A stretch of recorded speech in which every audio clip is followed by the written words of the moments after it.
질투. 질투라는 건 누구나 가지고 있는 감정이지만 과한 질투가 범죄로 이어지는 경우도 많은데요. 오늘 다룰 사건은 질투와 불안감 때문에 흉악 범죄를 저지른 한 여성의 이야기입니다. 이 여성의 이름은 에다 후미코. 1955년 5월 후쿠오카에서 태어난 그녀는 고위 관료인 아버지와 교사 출신 어머니 밑에서 아가씨 대접을 받으며 피아노, 서예, 다도 등을 배우는 등 엘리트 코스를 밟으며 성장했습니다. 당시 그녀의 집안은 아파트를 소유하고 있었기 때문에 경제적으로 무척 풍요로운 환경이었지만 가정 환경에는 약간 문제가 있었는데요. 그녀는 과묵한 아버지와는 사이가 무척 좋았지만 세간의 평가나 교양에 무척 엄격했던 어머니와는 사이가 아주 나빴다고 합니다. 아무튼 이런 환경에서 성장, 단기 대학을 졸업한 그녀는 한 인테리어 회사에서 근무하게 되었는데요. 성인이 되었음에도 어머니와는 여전히 사이가 나빠서 어머니에 대한 반발심으로 한 트럭 운전사와 결혼하게 됩니다. 그리고 그녀가 이 남성을 고른 이유는 직업이나 외모, 인품에 이르기까지 하나같이 전부 어머니가 싫어하는 인물상이었기 때문이었다고 하네요. 즉, 어머니에게 보복할 수단으로 결혼을 선택했던 것이죠. 하지만 이런 결혼은 결코 행복할 리가 없죠. 그녀는 1986년 다자이오시에 새 신혼집을 마련했지만 자신과 너무 다른 남편과 점점 사이가 멀어지기 시작했고, 그러던 1989년 무렵 에다는 백화점의 한 부티크에서 일하게 되었는데요. 이때 에다는 부티크에 찾아온 손님 중 한 사장과 친분을 쌓게 되었고, 이 사장은 에다를 꽤 마음에 들어해 그녀를 자신이 경영하는 고급 미용실의 사무원으로 채용하게 됩니다. 당시 에다는 매출금 관리부터 급여, 고객 관리까지 흠잡을 곳 없을 정도로 일을 완벽하게 처리했기 때문에 사장은 그녀에게 매니저 직함을 주었고, 이 과정에서 에다의 눈에 한 남성이 들어옵니다. 이 남성은 미용실의 회계를 담당하던 회계사 A씨로, 에다와 A씨는 둘 다 결혼한 몸이었음에도 회사에서 주관한 하와이 여행에서 서로에게 반해 이내 불륜관계를 맺게 되었죠. 당시 이들은 비싼 집을 빌려 미뢰의 장소로 삼았고, 회사 내에서는 이 둘이 그렇고 그런 관계라는 것을 다들 눈치채고 있었지만 입 밖으로는 내지 않는 상태였다고 하네요. 그런데 이들이 불륜을 맺은 지 1년 후 미용실에 한 직원이 들어오게 되는데요. 이 직원은 30세 이와사키 마유미라는 인물로 전국 메이크업 대회에서 후쿠오카 대표로 발탁되어 대회 2위를 차지한 경력이 있는 최정상급의 미용사였습니다. 그녀는 외모도 아름다운 편이었고 성격도 좋아 100명 가까운 단골 손님을 보유한 것은 물론 후배들에게도 상냥하게 자신의 기술을 알려주는 등 평판이 무척이나 좋은 인물이었죠. 그리고 문제는 여기서부터 발생합니다. 불륜 상대인 A씨가 에다에게 이번에 입사한 이와사키 씨 대단하지 않아? 전국대회 2위에 단골 손님이 100명이래 라며 그녀에 대한 이야기를 하기 시작한 것인데요. 에다는 A씨를 이와사키에게 빼앗길지도 모른다는 생각에 점점 질투심이 불타오르기 시작했고, 이내 질투는 그녀에 대한 증오로 바뀌게 되었습니다. 결국 에다는 다른 직원에게 이와사키 씨에 대한 근거 없는 험담을 늘어놓기 시작했고, 이런 험담은 점점 커져 결국 이와사키 씨는 참다 못해 사장에게 다른 점포로 전근을 가겠다는 의사를 전달하게 되었죠.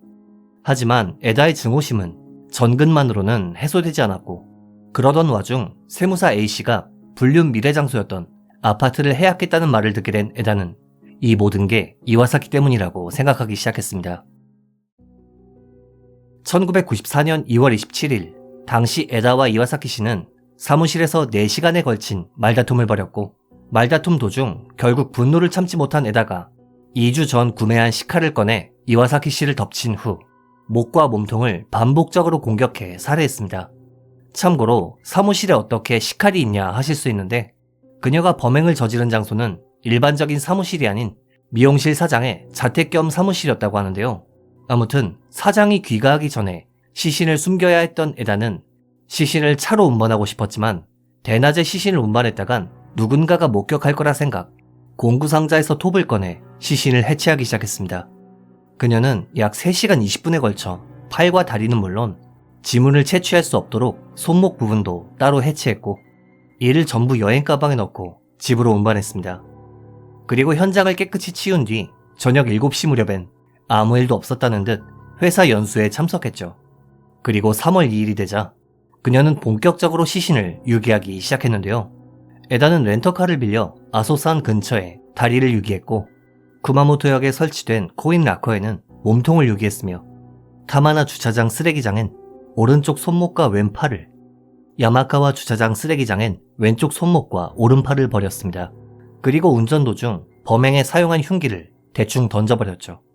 이제 그녀가 유기하지 못한 부위는 머리뿐이었는데요. 당시 그녀는 어디에 버릴지 고민을 하다 이날이 쓰레기를 수거하는 날이라는 것을 깨닫고는 집 근처 쓰레기장에 머리를 유기했습니다. 그리고 경찰의 의심을 피하기 위해 이와사키 씨의 집에 새로운 가게에서의 활약을 기원합니다. 라는 손편지를 쓰는 등 완전 범죄를 계획했죠. 한편 다음 날인 1994년 3월 3일 타마나 주차장의 쓰레기장에서 수상한 검은 비닐봉투를 발견한 환경미화원이 경찰에 신고, 사건에 대한 수사가 시작됩니다. 그리고 같은 날 야마카와 주차장에선 동일인의 것으로 추정되는 오른팔과 왼쪽 손목이 발견되었기 때문에 경찰은 이를 명백한 시신 유기로 보고 추적에 나섰습니다.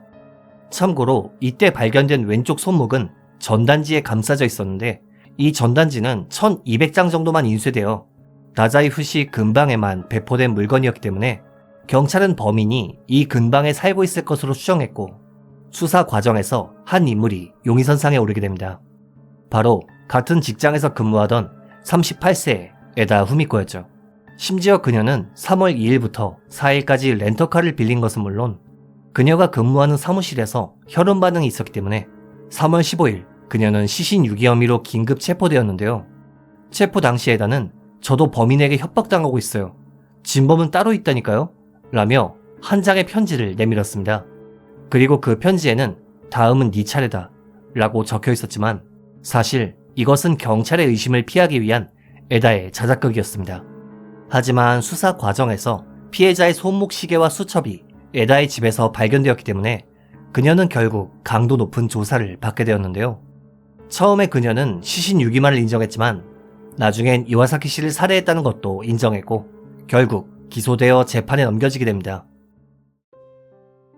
재판에서 변호 측은 우발적인 살인이었다. 칼을 먼저 들이댄 건 이와사키 씨였다. 방어를 하려다 칼을 빼앗아 찔렀던 것이다. 라며 어처구니 없게도 정당방위를 주장했는데요. 하지만 검찰 측은 피해자가 먼저 흉기를 들이댔다는 증거가 없다. 라며 정당방위에 대한 주장을 반박하는 한편 칼자국과 깊이를 고려했을 때 명백한 사리가 있었다. 사망 시간을 고려했을 때 고작 5에서 10분 만에 시신 해체를 결심했다. 이후 3시간 이상에 걸쳐 훼손, 은닉한 것은 명백한 계획성이 입증된다. 라는 말과 함께 징역 17년을 구형했습니다. 그리고 재판장은 판결문을 통해 범행 수법이 잔혹하고 계획성이 뚜렷하다. 라는 말과 함께 징역 16년을 선고했습니다. 그리고 에다는 형이 무겁다며 항소했는데요. 하지만 그녀의 항소는 기각되었고 최종적으로 징역 16년이 확정되어 2015년 형을 마치고 사회로 돌아오게 됩니다.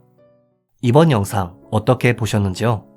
누군가에 대한 질투, 물론 동기부여가 될 수도 있겠지만 너무 과하면 자신의 인생마저 망칠 수도 있다는 것을 새삼 깨닫게 되는 사건이었습니다.